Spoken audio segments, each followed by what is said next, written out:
The information contained in this podcast is an expression of opinion and does not constitute investment advice. This is the Gold Money Foundation podcast with Alasdair Macleod, keeping you up to date with expert opinion on precious metals and the markets.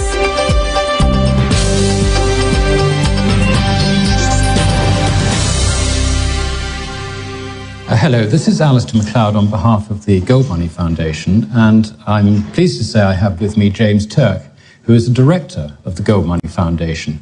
And we are attending a conference organized by the European Ludwig von Mises Institute in Brussels. And the subject that we're talking about today is the banking system, how we might bring in a new gold standard. We're talking about free banking, the problems of fractional reserve banking, and also a solution for the Eurozone crisis. So it's very, very wide-ranging. James, welcome. It's very nice to have the opportunity to see you again. Thank you, Alasdair. So it's a pleasure to speak with you. Now, you're speaking here today, obviously the subject is very much sound money, and gold is such an important part of that. What basically will you be talking about today? Well, I'm going to do a couple of things. The discussion is mainly going to be centered around the gold standard.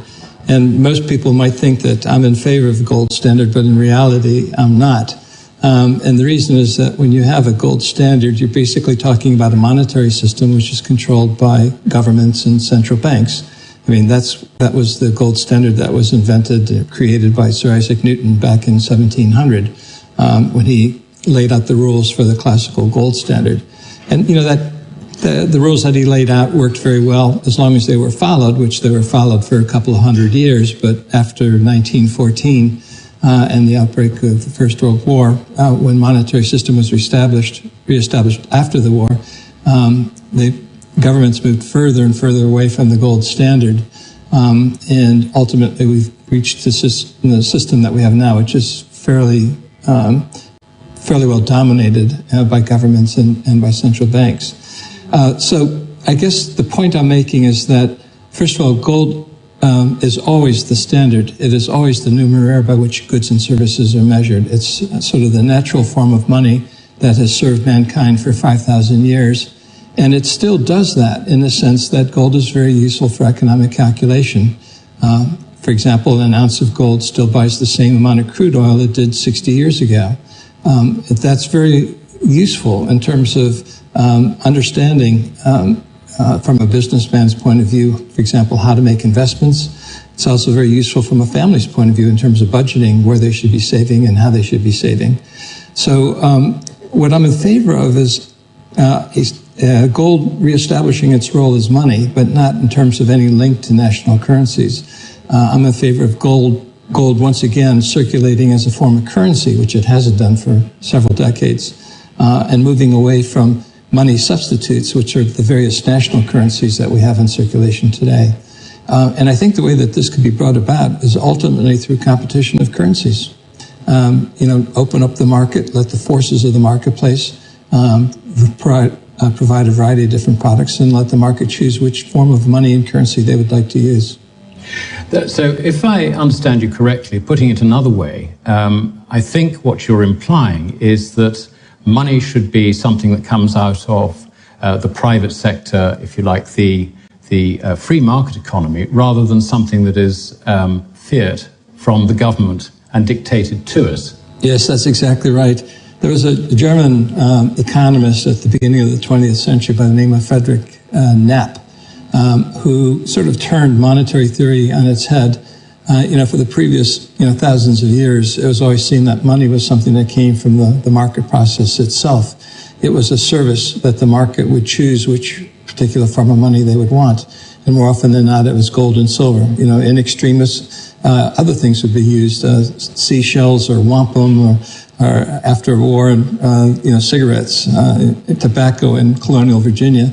But at the end of the day, the market always chose money or silver as the supreme form of money par excellence.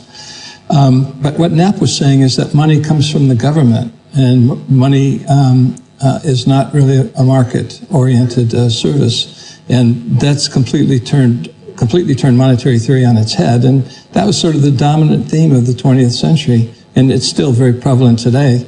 For example, an article that Warren Buffett recently wrote in Fortune magazine said that the value of money comes from governments. That's very much a modern theory of money. It's not the classical, what I would call the true theory of money, which is that money comes from the market process itself. So Warren is a modern George Frederick Knapp, unlike his father, who was a sound money advocate. Yeah, exactly. In fact, I just wrote an essay on this for the Gold Money Foundation. I was motivated by Warren Buffett's article in Fortune, and having been familiar with the speech that his father had given back in 1948 when he was a four-term congressman from Omaha, I sort of analyzed and compared those two different things to make some basic conclusions. And one of those conclusions was that to truly understand money, you have to read both Buffett's, not just Warren. And if you had to rely on only one, I would probably rely more on Howard Buffett rather than Warren Buffett. But Warren Buffett does give a good example of, what is the modern theory of money today. The interesting thing is, will this modern theory of money prevail for much longer? I think not. We've had a 40-year experiment now of fiat currencies backed by nothing except government promises and circulating because of government force through regulations and things of that nature, legal tender laws and that sort of thing. And we can see that the experiment with fiat currencies is going very badly. The governments are struggling to try to keep this game going a little bit longer. People call it kicking the can down the road. But as I often said, that can is not a can anymore. It's a 2-ton boulder. And it doesn't really get kicked very well these days. And so I think something major is happening. And in the monetary system, and as a consequence, we're going to go through what's happened many, many times in history. Attempts to make paper currency circulate eventually are doomed, and this time around will be no different in my expectation. And more to the point, you go back to basic principles in any kind of a catastrophe on the monetary side, and one of the basic principles is that gold has been money for 5,000 years, and I think it's going to remain money for the foreseeable future. I was also very interested, James, in your bringing up the subject of George Knapp, because, of course, in his time, he was advising that money was a product of the state, and this was used by Bismarck to finance the First World War. And it was also subsequently used after the First World War to finance reparations, to finance basically a collapsing economy. The results were a hyperinflation. If I can tie that in, there is something I believe called modern monetary theory, which seems to me to be very, very close to what George Knapp was recommending with his chartalism, which was the school that he represented. Do you think it's just coincidence that here we are, some 80, 90 years later, having gone full circle, back and having the apologists, if you like, for expanding money as the result, as the answer to everything, in exactly the same way as George Knapp did? And do you think that we're likely to have the same sort of conclusion that Germany had, an intractable inflation problem resulting? Yeah, I'm of the view that hyperinflation is inevitable as long as we keep moving in this one direction. Hyperinflation manifests itself in different ways depending on the nature of the economy. In Weimar Germany, they were a cash currency economy. Almost all commerce was done with paper. Very few people had bank accounts. In contrast, Argentina in 1991 was a deposit currency economy. Almost everyone had a bank account. Very little commerce was done with paper. Commerce was done with banks by using checks, wire transfers, plastic cards. But both countries had hyperinflation. The U.S. has a sophisticated banking system, and what we're doing in the U.S. is the same thing that happened in Argentina. The government is borrowing too much money, more than the market is willing to lend to it, which means that the central bank either has to say, no, you're not going to have the dollars to the government, or they're going to run the printing press or the computer, is the case of Argentina. And today, and quantitative easing is running the computer. And we're seeing this not only in the United States, but in Europe with the euro, with the Bank of England, with the British pound. We're seeing it in Japan. And ultimately, we're on the road to hyperinflation. Yes, and I think the point about printing money to finance government deficits is very, very interesting, because I remember an earlier period when the Labour government tried to do that in the 70s, and every now and then the markets would turn around and say no, not at this interest rate. And we had something that we called the Grand Old Duke of York strategy. The Bank of England would have to run up interest rates to the level where they cleared the market. The level of interest rates was really sometimes quite horrific. And these are interest rates that would definitely break governments now because there is so much more debt around. So I can't see where this end game is going to go. How do they get off this? Are we already in a debt trap whereby they're committed to so much more printing that it's going to be crisis first, solution second, rather than there is the room for a solution before we have that final monetary crisis? Yeah, there's always room for a solution. It's not going to be an overnight solution. It's something that you put together as a plan and aim to complete it over a period of, say, 5 years or 8 years. I mean, the United States did this once before after the Civil War. They had a 10-year plan to go back onto a gold standard, and everybody worked toward that plan, and 10 years later, they went back onto gold standard as planned. So there's always a solution. It's always going to involve gold. But my expectation is that we're going to see the crisis first rather than the solution first. And I think that's what everybody has to prepare for. And, the bottom line I've been fond of saying is that everybody has to be their own central bank, because you can't rely on central banks to do the right thing anymore, which means you have to own gold, you have to own silver if you're so inclined, in order to protect your wealth until we get through the other side of the valley. And then you'll be in a position from the savings of these precious metals to, invest, purchase consumer goods or whatever, but your purchasing power will be preserved. And presumably, in holding gold and silver, you would recommend that you actually either physically hold it or hold it outside the banking system. What's your view on ETFs, which I think there's something like 1,400 tons held in ETFs now? Yeah, supposedly, because you never really know whether the gold is there or not. It comes down to something very simple. There are two types of gold. There's paper gold and there's physical gold. Paper gold comes in a variety of different forms. ETF is one form, options, futures contracts, certificates, and all of these various things. But at the end of the day, when you own paper gold, you have counterparty risk. You don't own gold. You own exposure to the gold price, and that exposure is based on someone's financial ability and willingness to make good on their commitment to you when you ask for them to do that.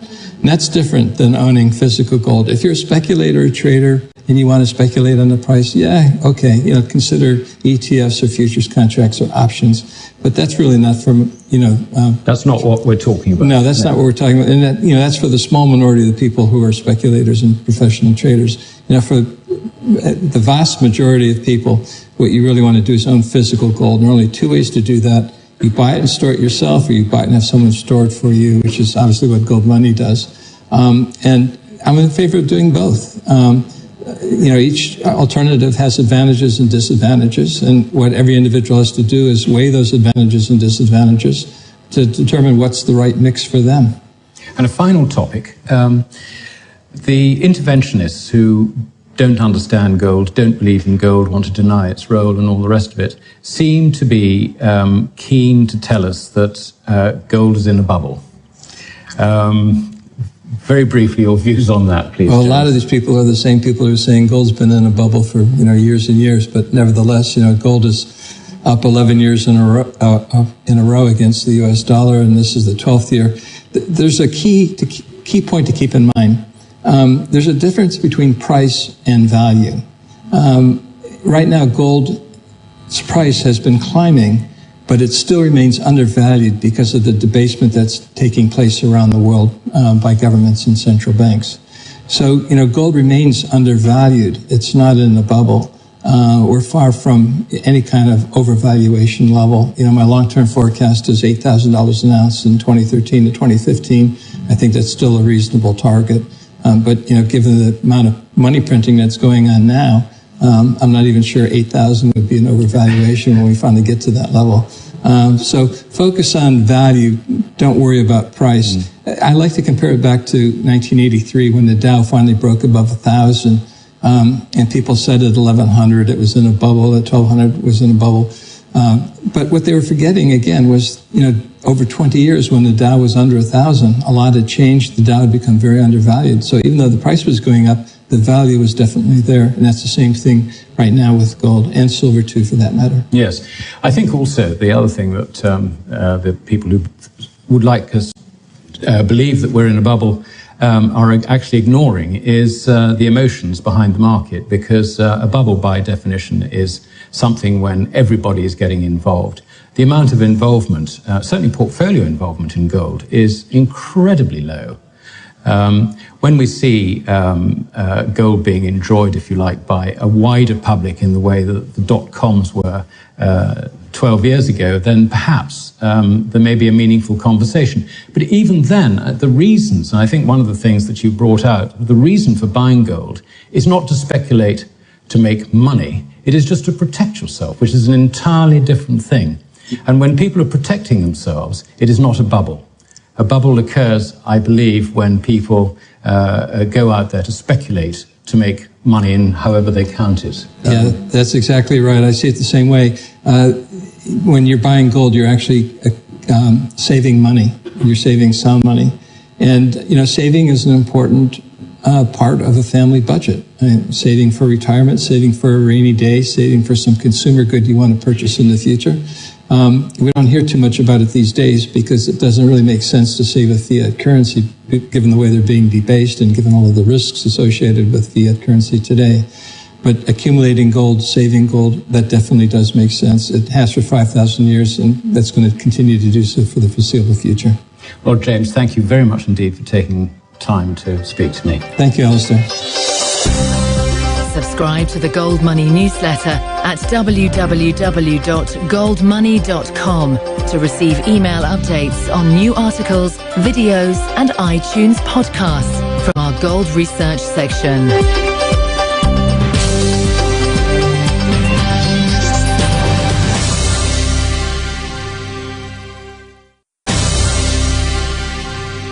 Hello, this is Alasdair Macleod on behalf of the Gold Money Foundation, and I'm pleased to say I have with me James Turk, who is the director of the Gold Money Foundation. And we are attending a conference organized by the European Ludwig von Mises Institute in Brussels. And the subject that we're talking about today is the day, obviously the subject is very much sound money, and gold is such an important part of that. What basically will you be talking about today? Well, I'm going to do a couple of things. The discussion is mainly going to be centered around the gold standard. And most people might think that I'm in favor of the gold standard, but in reality, I'm not. And the reason is that when you have a gold standard, you're basically talking about a monetary system which is controlled by governments and central banks. I mean, that was the gold standard that was invented, created by Sir Isaac Newton back in 1700, when he laid out the rules for the classical gold standard.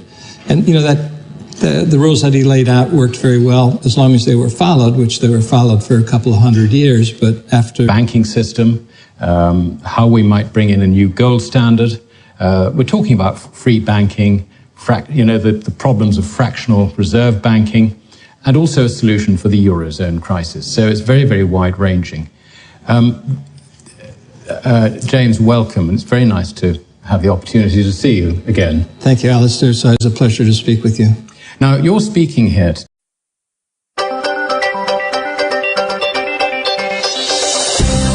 The information contained in this podcast is an expression of opinion and does not constitute investment advice. This is the Gold Money Foundation podcast with Alasdair Macleod, keeping you up to date with expert opinion on precious metals and the markets.